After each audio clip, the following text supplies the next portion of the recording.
가난한 사람들을 위한 시대의 징표 시작하겠습니다.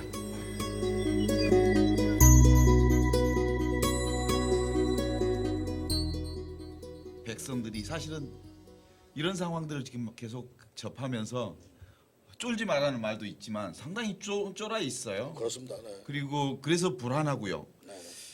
무섭기도 하고 이렇게 이런 상황이기는 한데, 그럼 지난 3년 동안 박근혜 정부가 잘 된 것은 없습니까? 거의 없죠. 잘된 게 아니라 국가적으로 정말 지체, 그리고 후퇴, 정체, 이렇게 요약할 수 있겠네요. 참담한 겁니다. 네. 참담하다고 지금 네. 표현하셨는데, 최근에 이 박근혜 정부가 이렇게 독단적으로 독재를 진행시키는 근거로서 누가 그런 얘기를 했어요? 나라를 팔아먹어도 지지하는 세력들이 있다. 그게 뭐 35.7%라든가 뭐 이런 세력들이 이 독재를 가속화시키고 있다라고 그러는데, 그렇게 우리가 이렇게 독재를 가더라도 계속해서 그 지지 기반들을 갖는 그들의 오만들, 그게 또 다른 오만은 어디에서 나오는 건가요? 지금 이게 테러 방지법이라는 게 굉장히 도출적인 겁니다. 도출적인 건데 사실은 도출적인 현상이지만 사실은 내재되어 있었던 거죠. 이미 박정희를 통해서 우리는 또 오리엔테이션을 한번 받았어요. 역사 속에서 경험됐고. 그런데 이것을 제대로 합법화시켜서 이제 밀고 들어오는 거는 좀 상당히 도출적인 건데, 지금 3년 차 아닙니까? 그래서 뭐 대단히 각성된 민중들이 끌어내리지 않는다면 2년을 다시 또 지체해야 되는 현실인데, 저는 한편 또 이렇게 절망 느끼면서 동시에 우리 역사의 저력을 보면요, 저는 굉장히 좀 가라다라지만 희망이 있다. 우리가 너무나 지금 현실이 너무 다급하니까 우리가 스스로 좀 희망이 없는 것처럼 그렇게 말들을 하고 또는 기운을 스스로 빼고 뭐 이런 것도 있습니다. 여론조사라는 것도 그렇죠. 그게 뭐 다 여러 가지 함수장난이다 말이에요. 여론조사 방법도 문제고. 그래서 항상 우리는 드러나는 현상에 대해서만 얘기할 게 아니라 항상 좀 더 그 현상이면, 가령 35.7%는 여론조사를 근거를 댄다면 그 근거가 어디 있느냐 하고 질문하는 태도, 이런 것들이 일상 속에서 우리가 작동해야 된다. 이렇게 본다. 마찬가지로 우리가 그 진영 논리로 쓰고 있는 언어들에 대한 경계라든지 이런 것들이 실세 없이 우리가 작동될 때 한번 우리가 이 사태를 더 목도하는, 그리고 그 사태를 극복하는 그런 지혜가 있지 않을까 이렇게 보는 거죠. 이런 상황들을 이제 저항하고 그러는 세력이 될 수 있으려면 국민을 대표하는 국회에서 적어도 국민을 대표하는 사람들이 1차 저지를 해 주어서 그것들이 저지될 수 있었으면 좋은데, 우리 한국의 대의민주주의라고 하는 게 선거를 통해서 뽑힌 대의민주주의, 대표성은 가지고 있지만 책임지지 않는 대표, 이런 한계들이 계속 우리가 지금 체험하는 현상들이지 않습니까? 그렇습니다. 그래서 이제 뭐 이 문제를 여러 사람들이 논의하는 과정 속에서 두 개의 거대 정당 체제를 극복하자 해서 뭐 군수 정당에 대한 얘기도 나오고 이러는데, 저거 뭐 제3의 대안 이런 얘기도 나오는데, 저는 그것보다는 지금 민주주의 회복입니다. 저는 기존 정당을 와해시키는 데 역점을 둘 게 아니고, 이번에 뭐 안철수 정체는 다 드러났지 않습니까? 그리고 굉장히 위험하죠. 우리가 안철수 현상에서도 우리 사회가 가지고 있는 게 굉장히 위험하구나. 이게 신철 규모로 한 어떤 사람들에 대한 기대 심리라는 게 대단히 위험하거든요. 사실은 우리가 평상시 우리가 서로 예견하고 서로 격려하고 서로 대화하는 사람들 속에서 자연스럽게 한 마을에서 어떤 일꾼이 걸러져 나오듯이 이런 장치들이 부재하단 말이에요. 그러니까 우리가 갑자기 막 포장된, 아니 걔가 무슨 세계적 석학입니까? 근데 우리는 다 전부 멀쩡한 지식인들이 속아 넘어가잖아요. 세계적 석학, 논문 성계 없는데 무슨 세계적 석학이야? 신화를 만들었나? 이명박 신화도 마찬가지죠. 네? 이런 것들 이거 끊임없이 경계해야죠. 근데 그 역할을 누가 해야 되냐? 언론이다 말이에요. 근데 언론이 지금 그 기능을 못 하고 안 하고 있어요.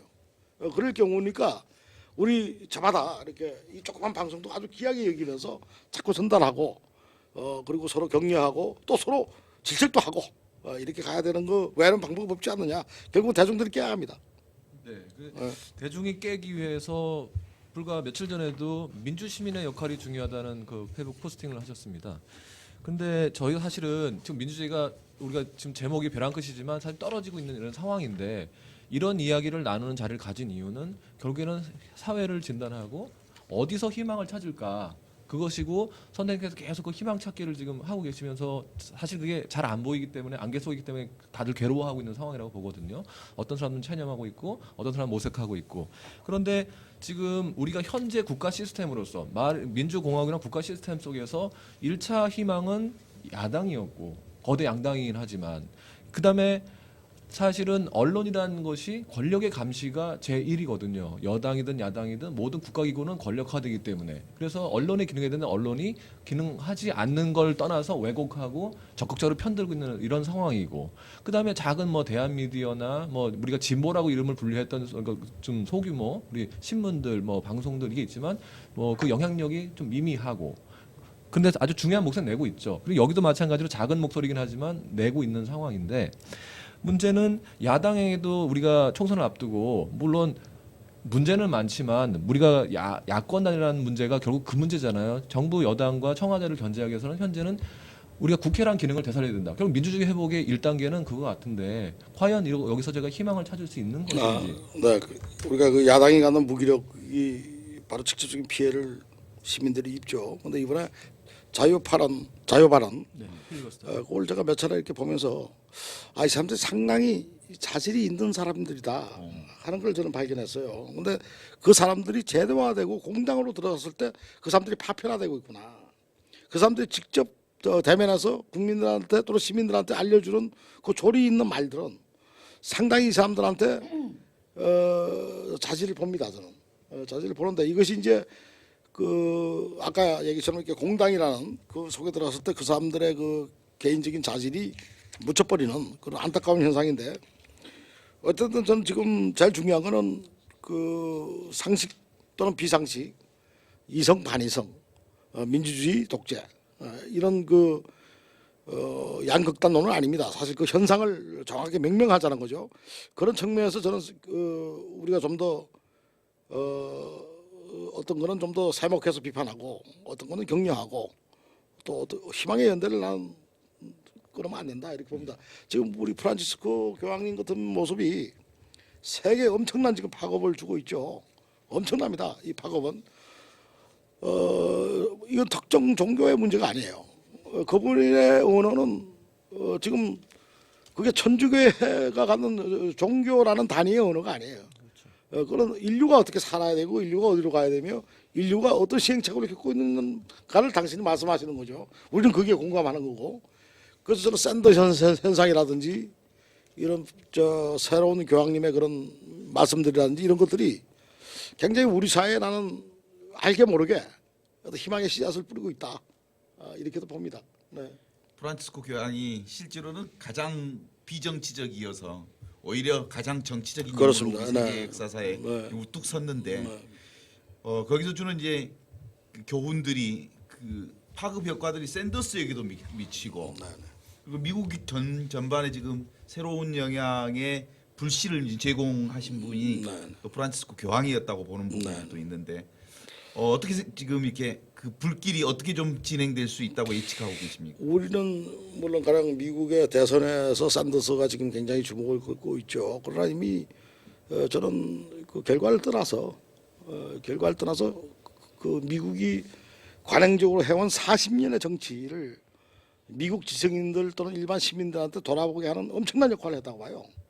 그러니까 지금 미국의 선거제도라는 게 굉장히 그 우리가 한국식으로 이렇게 이해하는 거하고 많이 다르지 않습니까? 굉장히 복잡합니다. 근데 지금 샌더스가 지금 이제 슈퍼 화요일이 뭐 내일 모레인데 어떤 결과가 나올지 정말 미지수입니다. 근데 지금 그 1%의 지지에서 지금 끌어왔죠.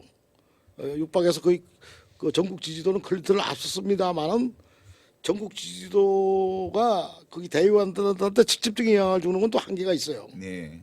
그 직접적인 투표에 가담하는 대의원들 숫자는 지금 현격하게 차이가 나요.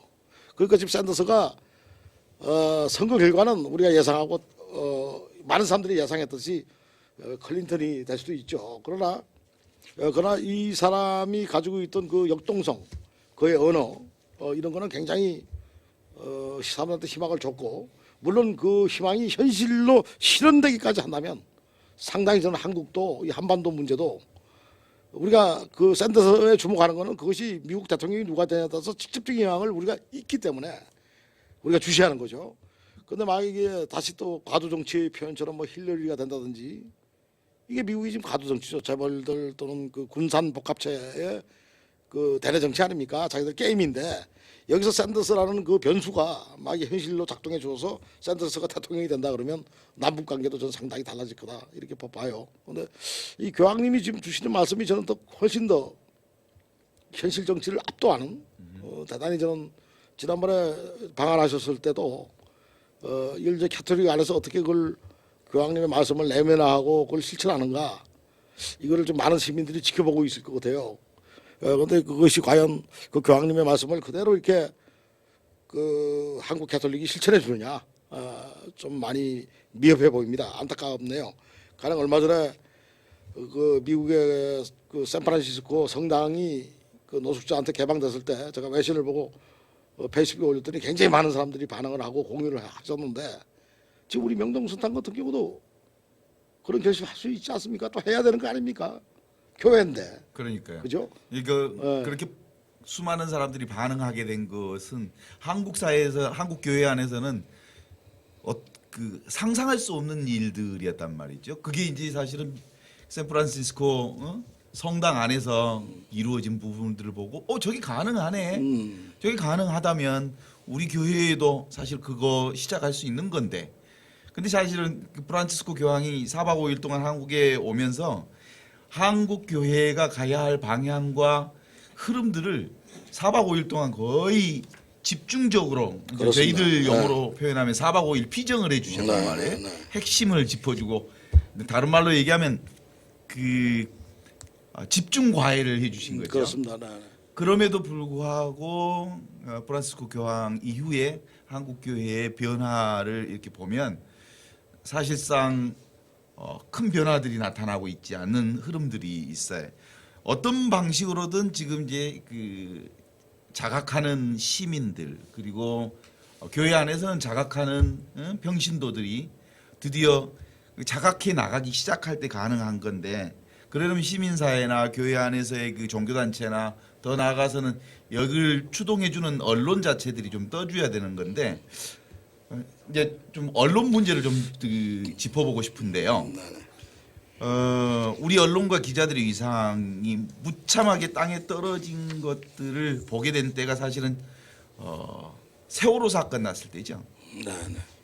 그때 거의 오보양산에다가 100개 쓰기에다가 자극적이고 선정적인 내용을 부각시키면서 그때 그 우리에게 드러났던 한 낱말이 생각나요. 쓰레기, 기레기라고 그랬죠. 기레기, 기자 쓰레기. 이런 형태 결국 기자 쓰레기에 오명을 쓰고 마른 이 현상을 좀 이게 선생님 어떻게 보고 계십니까? 그래서 그게 참 어떻게 이해할지 참 난감할 때가 있는데요. 제가 가령 그 기자들 뽑으면 그 한국언론재단이라는 데서 교육 프로그램이 있습니다. 그 외부 강사를 초대해 가지고 신입 기자들한테 교육시키는 프로그램이 있어요. 그래서 저도 한 서너 차례 그 뭡니까 그 강사로 신입 기자들하고 내가 대면을 했었습니다. 그런데 어떤 걸 느꼈냐면 좀 깜짝 놀란 거는 언론이 가지고 있는 정신 내지는 그 언론을 바라보는 가치관이 좀 달라요. 다시 얘기하면 그 언론이 그냥 기술 직업으로 알고 있어요. 제가 비슷하게. 제가 그 사람들 그 젊은 친구들 대면할 때 그때 이제 제가 그 하나의 예로 제가 정명훈 문제를 내가 그 전문 기자들하고 얘기했는데 정명훈의 문제를 제가 2011년에 11월 달에 프레시안에 처음 제기합니다. 이 예술가가 우리 사회의 진정성에 너무 떨어져 있다. 너무 과다한 대우를 받고 있고 그리고 그가 가지고 있는 능력이나 그러니까 쉽게 우리가 얘기하는 그런 세계적인 지자가 아니에요. 맞습니다. 또 그런 대우를 받아서는 안 되고 이게 이제 우리 무지 때문에 오는 건데 그게 다 기자들의 책임입니다.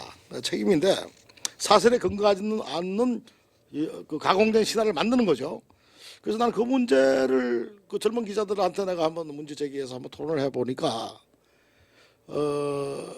그네들 역시 어떤 사태나 사실에 접근하는 그 과정이 많이 생략돼 버린 걸 느껴요. 이미 가공되고 만들어진 거는 현실로 그냥 당위로 받아들이는 듯한 수동적인. 그래서 아 이게 정말 상당히 심각하구나. 옛날에는 그러니까 기자들 그럼 기자 근성이라는 게 정신이라는 게 있었죠. 정신. 예, 그게 뭐냐면 사실 파악, 그다음에 타협하지 않는다. 그다음에 굴하지 않는다. 이런 건데 그게 아니라 그냥 하나의 그 어떤 정보에 접근하는 특권의식 또는 정보에 접근할 수 있는 그 정보에 접근한다는 건 책임이 따르는 겁니다. 그런데 그 책임이 좀 제하고 특권의식으로 이렇게 돼 있는. 그다음에 어떤 그 지식인으로서의 기술자. 굉장히 우려스러운데 다행히 또 그렇지 않은 젊은이들도 많이 그 교육을 통해서 한 반반 경험했어요. 네. 그게 큰 문제 중에 하나가 아마 기자들이 돈 맛을 본 거 아닌가요? 지금 언론 자체가 그런 기자들 언론 시스템 자체가 지금 그런 기자들이 쓰기가 어렵죠. 예, 지금 언론 자체가 이익 집단화 됐으니까. 그 회사 구조가 일단은 예, 그렇죠. 지금 언론이 그냥 회사예요. 이익 집단화 됐단 말이에요. 근데 이게 언론이라는 그 특성이 생략돼 버린 거죠. 그러니까 점유율, 광고를 어떻게 따오느냐, 전부 이렇게 됐으니까 이게 참 큰일입니다. 큰일. 그 세월호와 관련해서 이제 모든 것은 다 사실 언론 현상을 통해서 표출되잖아요. 그 언론이 결국에는 이 시대의 창, 우리 뭐 시민의 눈인데 눈 자체가 왜곡돼 있기 때문에 모든 여론이 왜곡되고 이런 상황들이 있어요. 근데 그 중에 이제 대표적인 것이 회사 구조라는 틀이 있다 하더라도 그 임재경 그 선생님께서 뭐라고 지적을 하셨냐면 세월호가 났을 때 나는 놀랐다. 단 한 명의 기자도 물속으로 뛰어 들어가는 놈이 없더라. 기자의 아까 뭐 기자근성과 관련된 것인데 아무리 회사 구조라고 하더라도 그 최초하는 1차 취재를 하고자 하는 그 근성 같은 거 있잖아. 이런 거에 사라져버린 기자 역량도 큰 문제더라. 지금 세월호 같은 경우에 대해서 공영방송이 제 기능을 했다면 KBS나 MBC가 제 기능을 했다면 걔들은 자체 방송국 기자재가 헬기도 있어요. 헬기. 예, 생방송으로 현지 중계를 하면서 압박할 수 있었거든요. 그러니까 그 키스테이션을 어디에 두느냐. 그게 팽목항이면 그 헬기에서 생중계를 하면서 접근해 가면서 계속 그 여론을 만들고 압박했다면 충분히 나는 그게 공영방송으로서의 기능이 없어졌다는 게 치명적인 겁니다. 그러니까 그걸 받아내서 결국은 정부 선전지 같은 역할을 한 거 아니에요. 끊임없이 홍보한 거 아니에요. 그렇죠. 가짜 방송을 내보는 거 아닙니까? 지금 뭐 엄청나게 지금 수색하고 있고 마치 기대 심리를 부풀렸죠. 그런데 하여간 이 언론이 글쎄요. 저는 그 어떻게 해야 될까 정말. 그러니까 참 이거 어려운데 어쨌든 저는 그 예. 언론이라는 그 매체 아니면은 그 회사 시스템보다 더 무서운 거는 이 기자가 되기 위해서 기존에 받았던 제도 교육 안에서 네, 이미 물론이죠. 가치관이라든지 물론이죠. 양심이라든지 신념이 사라져 버리고 오로지 경쟁만 있는 게 제일 그렇습니다. 중요한 문제이고 네. 이게 비판적 능력이 없거든요. 그래서 네, 네. 또 한국 사회의 가장 큰 문제 정말 이 김대중 정권이나 노무현 정권을 거쳐서 여기까지 왔지만 어떤 누구도 비판하는 소리를 제대로 듣지를 못해요. 누군가 자기에게 나쁜 소리를 한다고 그러면 그때부터 적대시하고 이 적의 세력을 물리치려고 하고 다양한 의견을 수용하려고 하는 것이 이쪽도 저쪽도 없는 것이 저희 사회의 가장 큰 문제라고 생각하거든요. 그래서 이제 참 비교적 그런 영향을 자본의 영향을 덜 받는 언론들, 그러니까 종교에서 하는 방송이라든지 특히 저는 캐톨릭 방송들 이런 것들이 관료화되지 않고 그것들이 정말 현실 속에 깨어 있다면 캐톨릭 방송만 해도 무슨 텔레비전도 있고 신문도 있고 네트워크 있죠, 라디오도 있고. 근데 그런 방송들이 무엇을 위한 종교냐 말이지, 무엇을 위한 종교 방송이냐 말이야. 그죠? 복음을 전파하는데 어떤 복음이지? 그 대상이 누군데? 살아있는 사람이어야 된단 말이에요. 그죠? 그게 생략돼 있으니까 참 어렵습니다. 어려운데 이런 과정들이 글쎄 이런 과정이 우리가 참혹한 전쟁이라든지 참혹한 경제적 빈곤으로서 이 문제가 환기되는 그런 비극이 아니었으면 그게 좀 저는 걱정입니다. 지난번에도 말씀드렸었는데 저희가 그 교회 내 출판사로서 제가 교회 내 출판사에서 한 30년 동안 일을 했는데 이게 참 정권하고 비슷하게 가요. 그래서 정권이 굉장히 민주적이고 어떤 열정 같은 것이 있었을 때는 교회도 그런 열정이 있으면서 굉장히 관대하고 해방신학이라든지 이런 문제에 대해서도 이렇게 다루고 그러지만 지금 어떻게 하느냐. 글자 하나도 검열해야 된다는 아마 테러방지법이 교회에서 먼저 나오지 않았나. 나 이제 내일 잘릴지도 모르는데 교회 인가가 굉장히 심각해졌어요. 네, 그래서 저희가 웬만한 사람이 기도문을 쓰면 그 전에는 딱 보고 큰 오류가 없으면 이렇게 내도 된다 그랬는데 지금은 안 돼요. 자체 검열합니다. 평신도들이 이 교회 기도문 같은 거를 쓰면 얼마나 철저히 오래 검열하는지 몰라요. 충격이네요. 네, 저는 뭐 그 정도까지라고 생각 못 그것뿐만 했네요. 아니라 네. 이게 전에는 교회인가 없어도 성당이나 선물 판매소에서 이거를 책을 충분히 팔 수가 있었거든요. 그랬었죠. 교회인가가 꼭 필요한 게 있고 교회법이라든지 이런 거에 네, 관해서는 그러나 평신도들이 어떤 묵상이라든지 이런 거는 인가가 필요 없을 수도 있는데 지금은 인가가 없으면 교회 안에서 팔 수 그렇군요. 없어요. 아, 그건 좀 충격이네요. 근데 가끔 제가 그 어디서 인터뷰를 하고 참 깜짝 놀랐어요. 40대나 안 하면 50대겠죠. 주교면 배가. 최근에 예. 받은 주교인데 그의 인터뷰 내용을 보고 정말 이게 시대착오적이구나. 이런 친구들이 칭찬하실 줄 알았어요. 이런 친구들이 거기 있나? 네, 네. 하고 네. 정말 놀랐어요. 근데 오늘 지금 네. 지금 출판하시는 대표님 말씀 들어보니까 굉장히 심각하네요. 전에는 라디오가 이렇게 단파 방송 같은 게 많이 네. 있어서 교회 안에서도 특히 동아시아 쪽은 네네. 이 주교님들이 다 현장에서 많이 뛰세요. 네네. 그래서 정말 로마로부터 이렇게 막 제재도 받으시고 그럴 정도로 열심히 하셨는데 그런 얘기들 많이 했거든요. 네네. 지금 그렇게 나오는 방송이 없어요. 아하. 저희 교회 언론에 네. 그 있었던 우리 저기 PD님 한마디 한번 부탁드려요. 이제 언론이고 방송 이렇게 얘기를 많이 하긴 하는데 현장 그 당시 현장 엔지니어긴 하지만 느꼈던 거는 자체적인 교육이 없어요. 그러니까 저널리즘 탐사 그리고 사회의 전반적인 부분들이 기사를 쓰는 게 아니라 그냥 진짜 그냥 기계적인 그리고 이제 만약에 이런 거 좀 아까 이제 그 얘기하셨는데 천주교 카톨릭 이게 얘기해도 될까 모르겠지만은 아마 최근까지 그 사내 게시판에 언론 방송이면은 취재 대상과 이름이랑 상관없이 모든 것들이 대상이 돼야 될 텐데 사내 게시판에 천주교 카톨릭 인가되지 않은 단체에 대한 취재는 뭐 하지 마라 이건 아닌데 고민해봐라 뭐 이런 식으로 이제 붙어 있는 거죠. 이게 과연 이제 언론 방송사에 내려올 만한 그 공문인지 뭐 이런 생각을 하고 있고 그리고 이제 자체적인 교육이 없는 거는 뭐 돈이 없으면 저도 이해는 하는데 솔직히 돈 없이도 할 수 있는 교육이 되게 많다고 생각을 하거든요. 내부적으로 뭐 어떤 스킬을 배우려고 하는 게 아니라 정말 그 기자 마음, 이 사회나 아니면 교회 내의 문제들을 좀 더 혁신적으로 변화시킬 수 있는 그런 시각을 가질 수 있는 내부 교육들, 내부 교육이 안 되면 외부 교육이라도 좀 그런 게 좀 필요하지 않을까. 아무튼 물론 그런 게 충족이 되었다면 저도 나오지는 않았겠죠. 그렇다면 뭐 저기 그 인터넷 그러니까 오프라인도 문제이긴 하겠지만 사실은 온라인 쪽도 문제가 좀 있죠.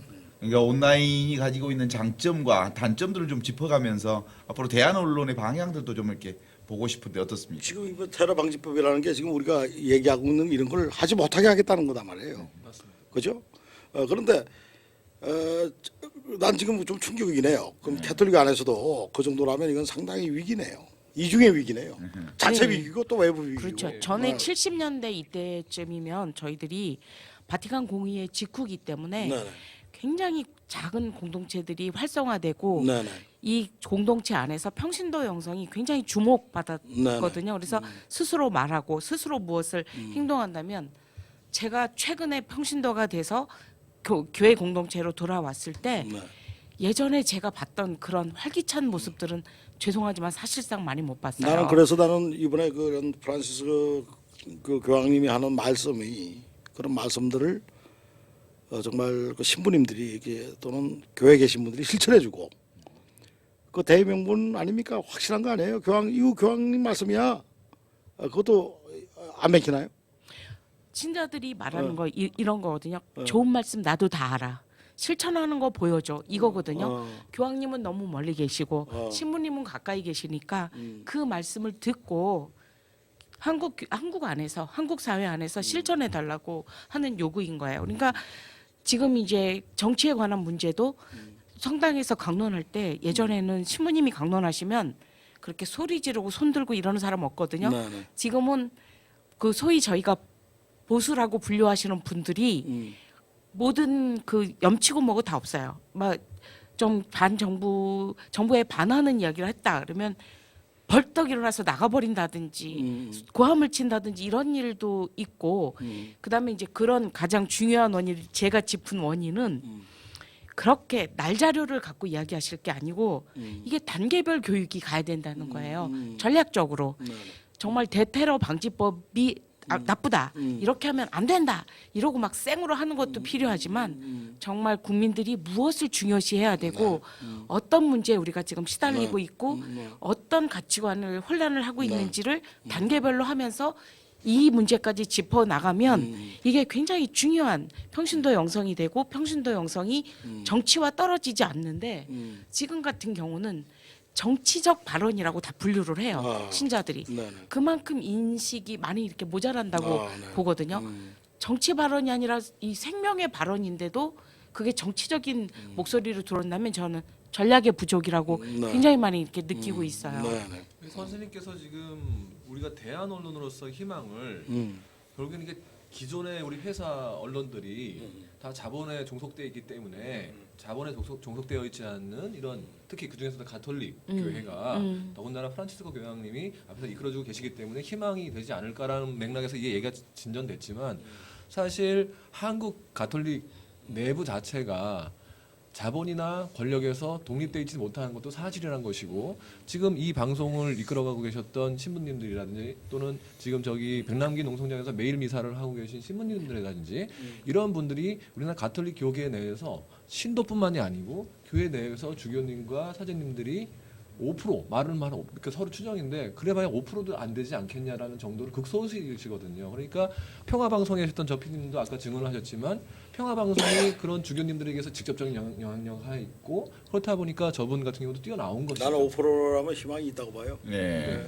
그러니까 이제 그 결국은 교회 문제는 그 교회가 자본 권력과 정치 권력으로부터 독립성을 유지하느냐가 아주 중요한 포인트인데 실제로 한국 교회는 중산층화되어 가면서 대단히 밀접한 관계들을 유지하면서 지내왔고 그런 점에서 이제 프란치스코 교황님의 아주 중요한 하도 중에 하나가 가난이라고 하는 문제를 그렇습니다. 던진 거죠. 그리고 지금 신부님 말씀하신 그 지적을 했죠. 가난한 교회가 돼야 되고. 그렇죠.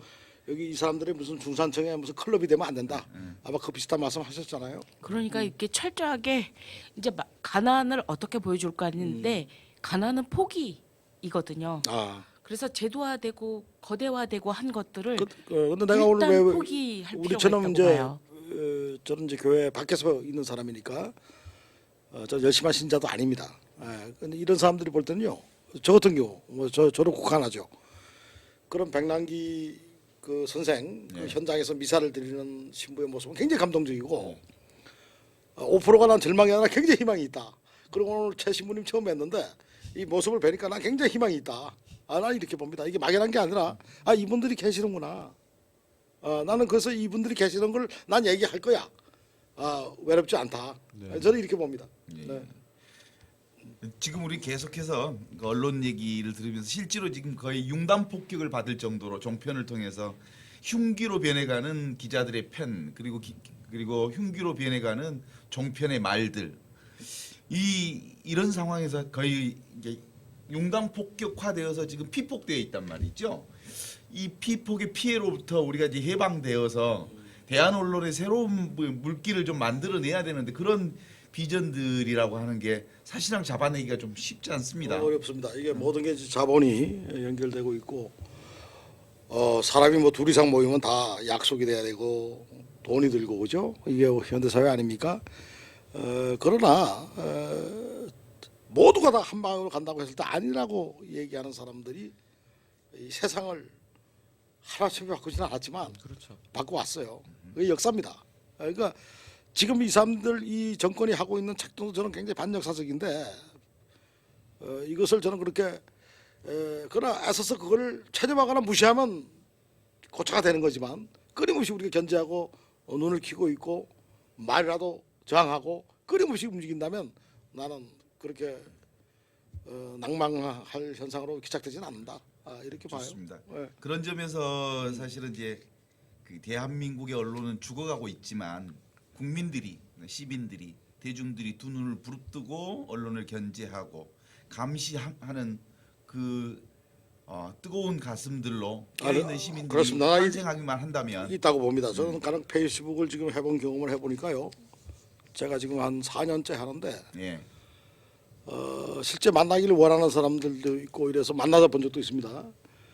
10명 중에 한 8명 정도가 전부 다 깨끗한 사람들이에요. 예. 내가 만나보니까 그 자기가 쓴 글하고 자기 삶하고 이렇게 많이 괴리되어 있는 사람은 나는 못 경험했어요. 제 경우는 정말 아주 다 근사하고 사람들이 다 열심히 살고 이런 사람들이었어요. 그래서 저는 이런 것들의 연대가 나는 많은 가능성을 보이고 있다. 저는 이렇게 보고 있습니다. 지금 제가 제작하고 있는 영화도 다 페이스북 성금입니다. 예, 네, 우리 페이스북 성금으로 1억 1,400만을 모았습니다. 대단하시다.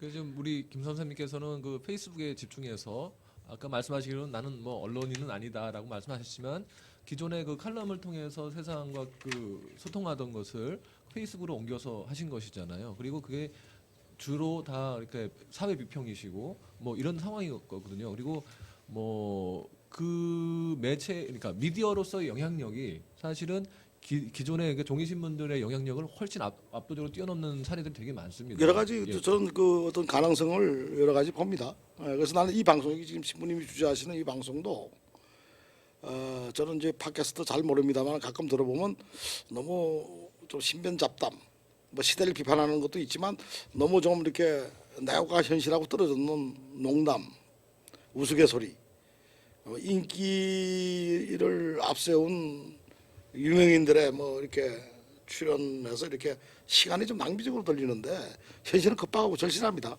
그래서 나는 이 방송도 정말 이 소중한 시간과 기회를 아껴서 진지하게 대면해 주신다면 정치자 한 사람으로서 나는 굉장히 고맙다 이런 말씀을 드리고 싶네요.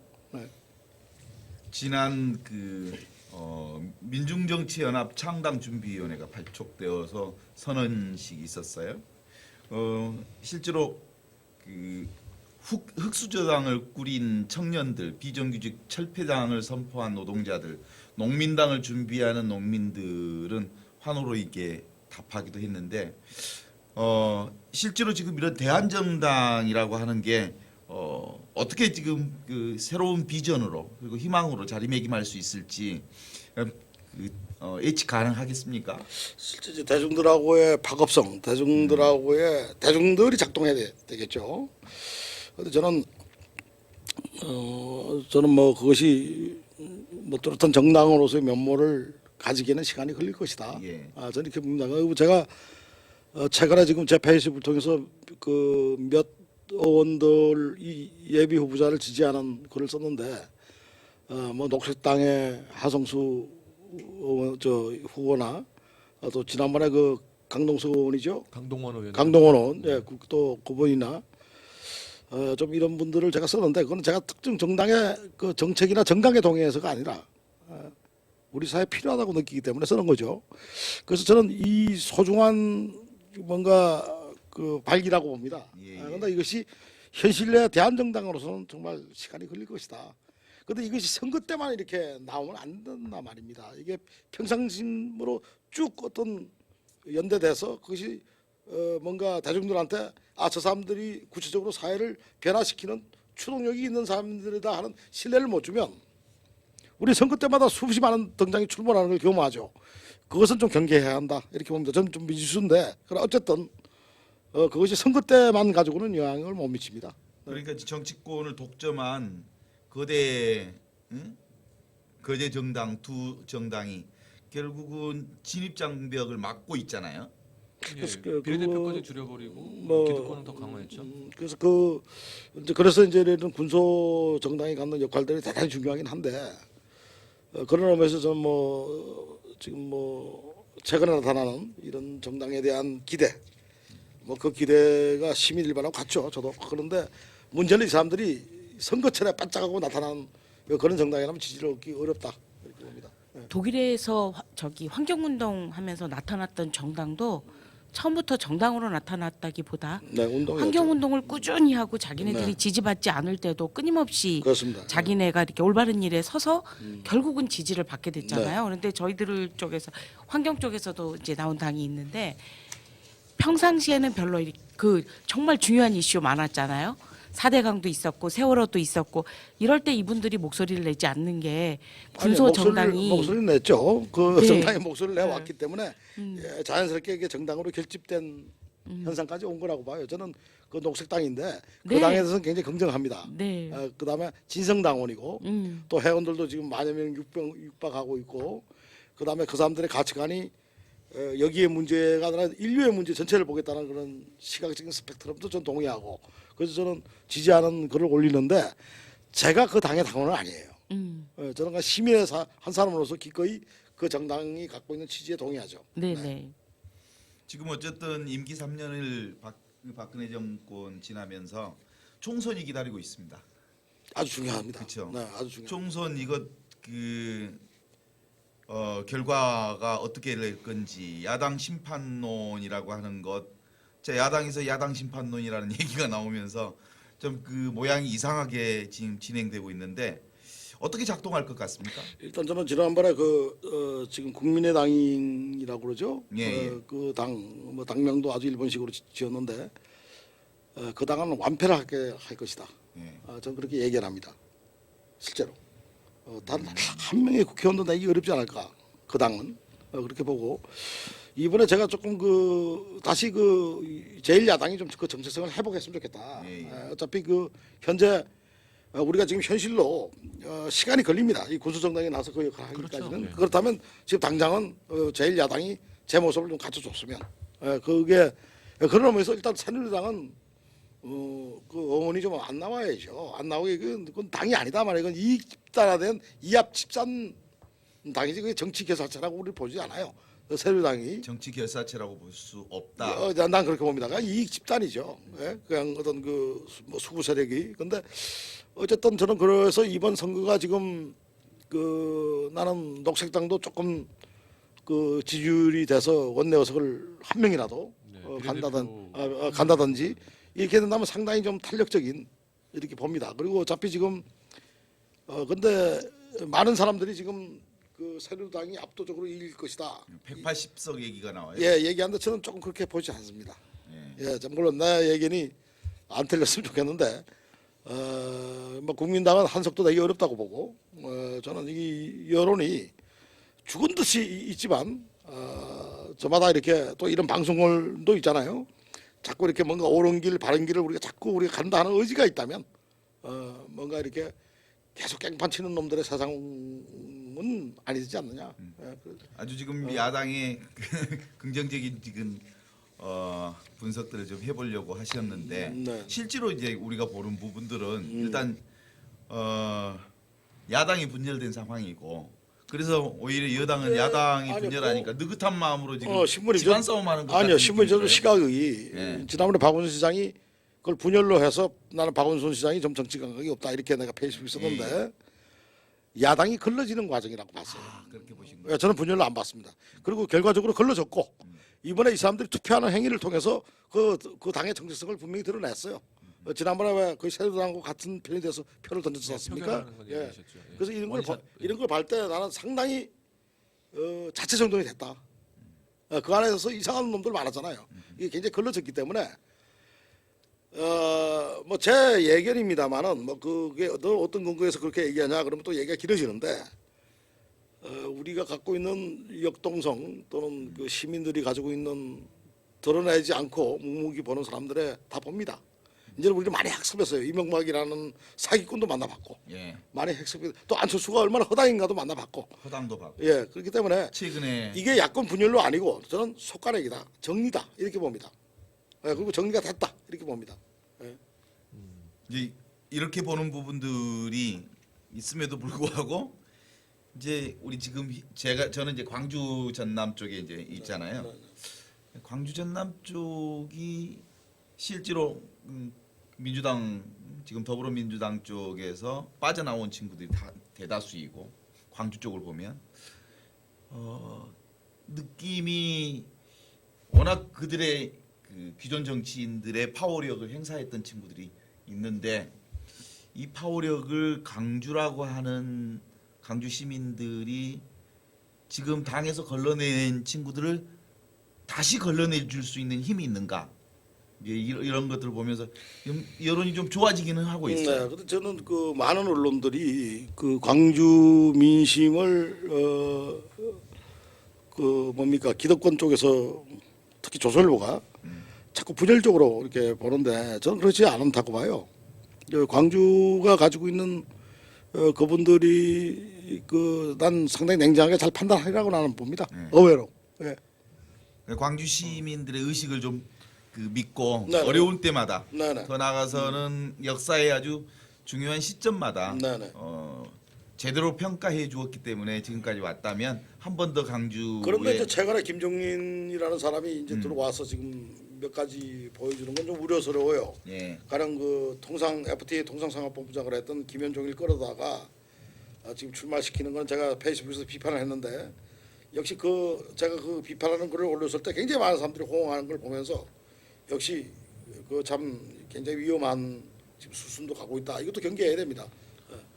그리고 하여튼 선거와 관련해서 이번 총선과 관련해서 뭐 이번뿐만이 아니었습니다. 사실은 우리는 내내 그랬는데 바라는 항상 선거가 쉬운 적도 없었고 그래서 단 한 번 그때 노무현 정부 때 그 탄핵 열풍 불어서 한 153석인가 할 때 그때 빼놓고요. 그때 국가보안법도 없애고 정말 해야 할 일이 많았죠. 하여튼 그래서 결정적인 상황이었었고 저 같은 일반 시민도 그때는 다 나서서 이제 했던 그런 상황들이 있는데 이 선거를 지금 앞두고 있는 상황에서 그 뭐랄까요 이게 과연 지금 그러니까 저는 이런 생각을 합니다. 표는 그러니까 투표는 비밀 투표니까 그 진짜 마음 속에 있는 것이 나올 수 있다는 희망을 갖고 있습니다. 저도 민중의 저력, 우리 시민의 저력이란 것에 희망을 걸고 있는데 불과 어제 4차 민중철공기 대회를 했는데 저희가 그래도 조금 기대를 했었거든요. 이번에 또 그 테러 방지법이란 것까지 터트려 놨으니까 시민들이 좀 많이 나오시지 않을까라고 했는데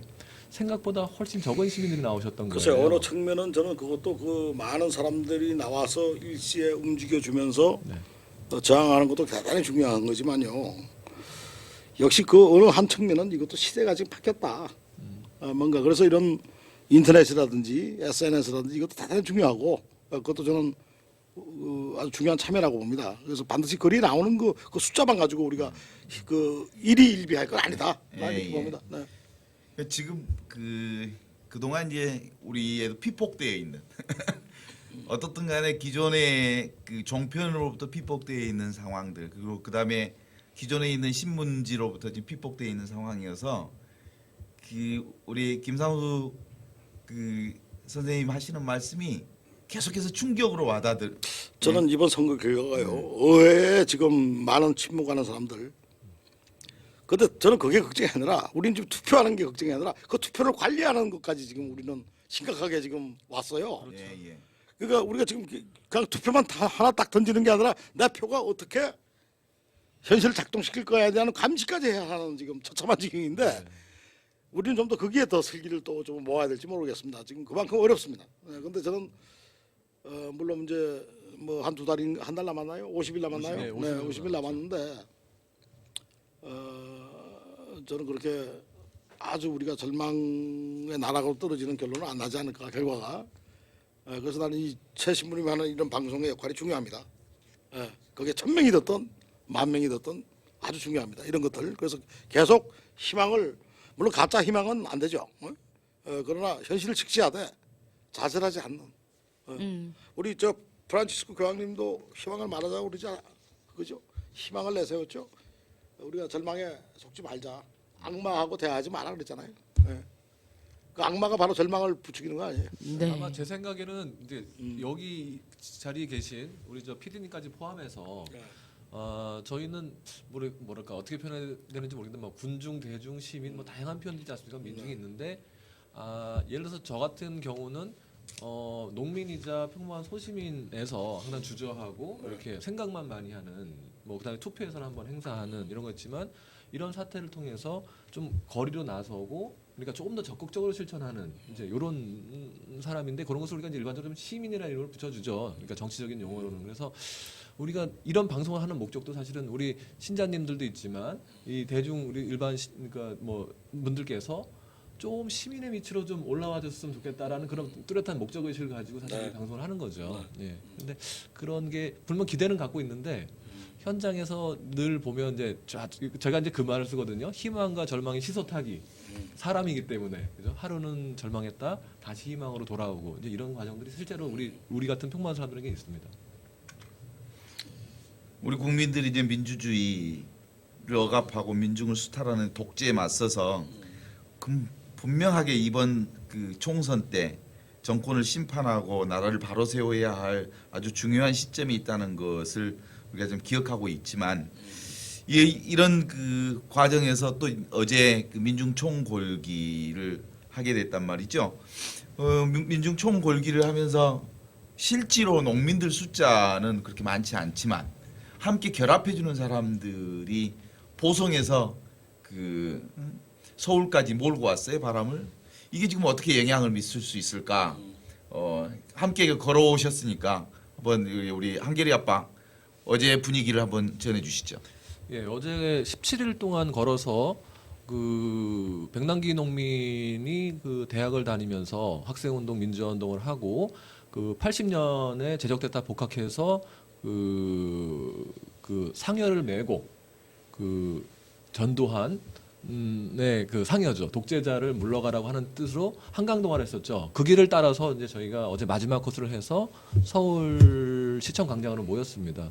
그리고 그 대회에서도 주제가 12개가 나온 거예요. 그 자꾸 늘어나는 거죠. 그래서 지금 총 12개의 주제를 가지고 어제 그 행사를 했고 그러고 나서 마지막 코스로 그 서울대병원 쪽으로 걸어가는 과정인데 제가 이제 희망과 절망의 시소타기라고 하잖아요. 그게 이제 왜 그러냐면은 제가 기대를 너무 많이 했는지 모르겠다만 이런 상황이니까 2차 총궐기 때보다는 좀 더 나오시지 않을까라는 이제 기대가 있었던 것이죠. 그랬는데 제 당시에 눈으로 봤을 때는 최소 그 광장에 차신 분들을 봤을 때 그 정도는 되겠다 싶었고 오늘 보도에서는 그렇게 나왔었고 하지만 그 걸어가는 과정에서 분위기가 좀 달랐어요. 그 시민들이 도보순례를 걸어오는 과정과 또 시청광장에서 이제 서울 시내 가장 인구 밀집 지역이니까 한데 그분들이 다 막 서서 그걸 지켜보시고 사진 찍으시고 하는 이런 반응들이 조금 변화되는 그런 감지가 느껴지더라고요. 그래서 상황이 엄중한 것에 대해서 일반 시민들의 마음이 좀 움직이고 있지 않는가 이런 생각이 들더라고요. 지난 대선도 사실 부정선거의 여지가 없이 한 80%로 압도적으로 이겼으면 부정선거가 못 들어오죠, 여지가. 그러나 그렇게 모든 언론가 통제됨에도 불구하고 거의 수치상에는 박빙이었어요. 저는 그걸 그렇게 봅니다. 굉장히 희망이 있다 봅니다. 그때 이미 종편 다 뜯어놓고, 그죠? 이미 완전히 언론은 원웨이였단 말이에요. 그죠? 박근혜 쪽으로. 그럼에도 불구하고, 그러니까 중요한 거는 그때 야당이 제대로 기능을 해서 막 한 70% 이상의 압도적인 지지라 하면 그 부정선거 여지가 훨씬 작아지거나 조건 아니면 망실될 텐데 워낙 박빙이니까 그 치고 들어왔단 말이에요. 그래 들어온 수치를 본다면 난 놀라운 선거다 이렇게 봅니다. 그러니까 이제 이번 선거부터 정말 유권자들이 부진해져야 돼. 이제 자기 투표가 어떻게 관리되고 있는 걸 봐야 된다. 네, 그렇죠. 네. 투표 감시부터. 점점 어려워지고 있어요. 네. 그래 지금 이 자리에서 지금 반복적으로 나오는 것 중에서 우리가 희망 찾기인데 결국에는 시민이 되어가는 과정 이런 것이 그냥 되어가는 것이 아니고 선생님께서 말씀하셨듯이 민주 시민들이 좀 끌어주는 과정, 이야기를 건네는 과정들이 굉장히 필요하다라는 것이 있고 뭐 저같이 이제 한 발 정도 좀 나와 있는 뭐 사람이 있고 그다음에 제가 그 아까 언론 얘기가 나오면서 상황이 좀 많이 바뀌었다. 현재 회사 시스템과 해서 달랐다고 했는데 아까 제가 좀 말씀을 조금 중간에 넣고 싶었던 것은 뭐냐면 그 70년대 그 동아투이 사태라든지 이럴 때 그 기자 정신, 그 뭐 예를 들어 임정영 선 같은 그런 사람들의 기자 정신이 지금은 좀 사라진 상황에서 그건 주어진 조건이잖아요. 물론 그 교육을 했을 때 50% 정도의 그래도 젊은 기자들이 있다라고 하면 그건 희망의 또 뉴스이기도 하지만 현재 기존 종이 신문이나 이런 거대 수고 언론에서는 또 지상파도 마찬가지고 다 장악된 상태에서 유일한 지금 활로나 창은 SNS가 가장 유력한 상황이고 그런 차원에서 오피니언 리더로서 지금 페이스북을 통해서 그러니까 많은 말씀들 해주시고 많은 분들이 봐주시고 계시잖아요. 그래서 이런 새로운 지식인의 형태라는 얘기죠. 그다음에 그 전파하는 방식도. 그래서 저는 김상수 선생님 같은 분들이 한 몇십 명만 더 늘어나도 큰 영향력이 있을 거라고 보는데 이 지식인들이 좀 무력한 부분들은 왜 그럴까요? 그게 예전과 또 뭐가 좀 달라진 건가요? 자기 검열하고 있죠. 나도 자기 검열해요. 저도. 저도 자기검열에 아주 익숙해 있습니다. 예, 교회 안에서 살면서 예, 예. 우리 주교님이 어떻게 생각할까? 네. 이게 머리에 이렇게 쑥 스쳐가면서 자기검열이 습관화돼 있는 경향성들이 좀 있어요. 그만큼 우리가 지금 질병을 앓고 있습니다. 그 알게 모르게. 그러나 아까 이 방송의 특성 중에 제가 지금 잘 몰랐는데 아까 현장을 한다는 건 현장의 목소리를 따서 내보내는 겁니다. 그렇죠. 예, 예. 난 그게 아주 상당히 의미 있을 것 같은데요. 네. 좀 젊은 PD가 예, 날것 그대로 젊은 사람이 좀 액티브하게 그 현장의 목소리를 막 중간 중간에 편집해서 집어넣는다든지 이러면 상당히 현실하고 좀 이렇게 대부분의 지금 이 방송이 지금 방담처럼 흐르고 있단 말이에요. 지금 네. 우리 사회 팟 방송이 네네. 무슨 개그처럼 이게 아니라 현장의 그 생생한 목소리를 좀 인서트로 집어넣는다든지 이러면 상당히 이제 많은 분들이 좀 접근하기가 쉬울 것 같은데요. 저희들의 지금 방송 기획 그 흐름 중에 하나는 20대 80으로 생각하고 있는데 아무튼 20은 진단, 우리 사회를 진단하는 네, 것이고 80은 적어도 현장의 목소리를 그렇습니다. 담아내고 네, 현장을 좀 그리고 현장 실제로 이제 그 현장에 자기 목소리를 내고 싶지만 네, 어느 네. 누구도 대변해주지 그렇습니다. 않는 네. 상황이기 때문에 그들의 목소리가 되어주면 차라리 그 어떤 주제를 정해서 그분들 목소리가 많이 들리고 그 목소리를 이렇게 우리는 안내하는 여기 패널 분들은 아니 또 실제 또 그분이 나오시거나 예, 예. 이렇게 편성된다면 좀 더 많은 호응을 있지 않을까 이렇게 생각이 예, 드네요. 그건 이제 방송의 형식인데 네. 그래서 올해 저희가 그 시대이징표를 투 트랙으로 가면서 현장 시대이징표 그리고 성서 읽기 네. 해방신학 성서 읽기 네. 해서 이제 두 팀으로 나눠 있습니다. 그래서 저희 팀은 지금 첫 회 네 방송이 다 현장 방송이었습니다. 스마트폰 하나 들고 가서 그 백남기 농민 농성장 아주 나는 쟁점이 있었으면 좋겠다 이거지. 네. 가령 명동성당을 노숙자들이 들어와서 들어눕게 하자가 우리 다음 달부터 목표다라든지 그걸 이 방송이 견지하겠다라든지 견인하겠다라든지 이렇게 구체적일 때 사람들은 거기에 포커스를 두고 관심을 갖고 힘을 보태요. 방담이 아니고. 네. 그럼 이제 저희들의 이제 큰 흐름은 결국은 이제 그 자기 목소리를 낼 수 없는 사람들, 내도 누구도 들어주지 않는 사람들의 네, 네. 목소리를 네, 아주- 실제로 이 방송을 통해서 소중하네요. 네. 만들어낼 수 있도록 네. 이렇게 현장 중심의 방송이 되기를 네. 바라고요. 그러면서 이제 지금 가난한 사람들을 위한 시대징표 그 실제로 총선 과정들을 우리가 지금 걱정스럽게 보고 있는데 가장 또 이제 지금 걱정스럽게 보고 있는 것 중에 하나가 지금 테러 방지법에 관련해서 이건 좀 헌정 질서 그리고 국민들의 기본권을 지금 이렇게 장악하려고 하는 의도 속에 있는데 많은 사람들이 필리버스터를 진행하고 있지만 결국은 통과될 수밖에 없는 상황 아니겠느냐라고 무기력하게 이렇게 보고 있는데 이게 지금 어떻게 그 제 2차 방어선을 쳐내야 될 수 있을까요? 일단 지금 그 국회의원들이 지금 어느 시간까지 그거를 지금 자유 발언을 이어갈까? 일단 단기적으로 그걸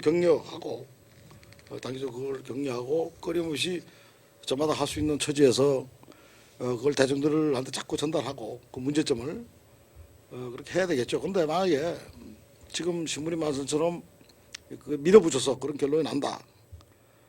상당히 예기치 못한 사태가 올 것이다 저는 이렇게 봅니다. 왜냐하면 박정희 정권의 말로가 그러잖아요. 철저하게 장악됐다는 바로 중앙정보부장에 의해서 피살돼서 죽어요. 무서운 겁니다. 이건 제살 뜯어먹는 거 이상의 무서운 섬뜩한 건데 나는 그런 역사의 반복이 오지 않았으면 만약에 이걸 밀어붙여서 그렇게 간다. 잠시 사람들은 충격과 무기력에 빠지겠지만 역사는 그건 만만치 않습니다. 정말 엄청난 비극이 닥칠 것이다. 나는 이렇게 봅니다.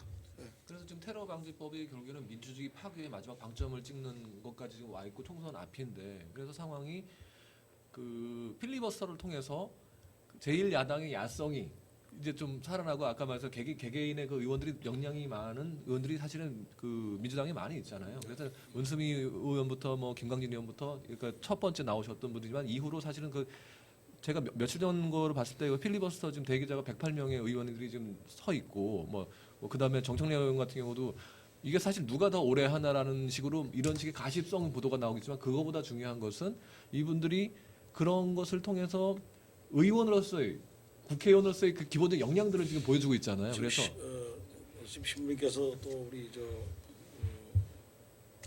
문철 씨 얘기처럼 만약에 이것이 박근혜가 원하는 대로 된다. 그건 박근혜의 종장이다 이렇게 봅니다.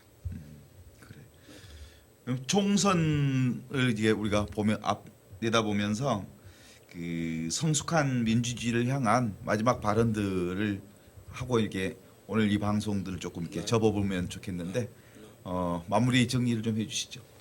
일단 저는 이런 방송이 있다는 것도 좀 제가 경문이 짧아가지고 처음 알았습니다만은 오늘 이렇게 불러주셔서 고맙고요. 그리고 지금 한 분 신부님 또는 한 분의 이런 뭡니까 이렇게 만남들 또는 그 만남이 현실로 옮겨지려고 하는 여러 가지 옳은 가치들에 대한 노력을 지향하고 이런 것들이 너무 귀중합니다. 귀중하기 때문에 저는 이 조그만 방송에서도 희망을 봐요. 그래서 뭐 할 수 있는 거는 저도 협력을 하고요. 아주 만나서 반갑습니다. 예. 예, 제가 평소에 아주 존경하는 그 우리 김상수 선생님께서 오늘 또 귀한 시간 내주셔서 사실은 오늘 이 방송이 뭐 저희 조그만 좀 큰 실수가 있었지만 그 멀리 영화 그 헌팅 하시고 함양에서 달려오셔서 지금 늦은 시간까지 이렇게 같이 말씀해 주셨습니다. 제가 일단 제가 섭외를 담당했던 사람으로서 감사의 말씀을 다시 한번 드리고 신부님께서 말씀하셨듯이 다음에도 나오셔서 이렇게 좀 귀한 말씀을 계속 전해주시면 저희에게도 큰 힘이 될 것 같습니다. 고맙습니다. 예. 총선을 앞두고 저희들이 이제 좀 특집 프로그램들을 이제 진행하고 있는 과정에서 우리 김현욱 대표님. 네, 제가 발언하다 보니까 희망보다는 절망을 훨씬 많이 얘기했던 것 같은데요. 저도 김상수 선생님 얘기 들으면서 쉽게 절망하지 말고 남은 희망의 불씨를 다 이렇게 피워 올려야 되겠다. 그리고 정말 복음 말씀 숨겨진 것은 드러나기 마련이고 산 위의 마을에서 외치면 뭐 어떤 것이든지 가능할 것 같다는 그런 생각이 드네요. 그리고 오늘 그 처음 이렇게 함께 그 게스트 소개하면서 진행했던 오늘 가난한 사람들을 위한 시대의 징표 분위기 괜찮았죠? 근데 사실 그 가난에 대해서 우리가 좀 집중적으로 얘기 못한 게 예. 조금 죄송하네요. 예. 네네. 그리고 이제 실제로 이제 우리가 가난한 사람들에게 이제 희망을 발견하고 또 가난한 사람이라고 하는 것은 정치 권력과 자본 권력을 가지고 있지 않기 때문에 늘 피지배자로서 지배받고 있지만 사실은 결국은 역사는 가난한 사람들이 썼던 것이고 또 그런 힘을 우리가 발견해서 그 힘을 우리 그 복음의 눈으로 다시 세워내는 작업들을 이 방송에서 시작하고 그리고 진행해 왔는데 오늘 아주 좋은 시간 됐습니다. 감사합니다. 고맙습니다.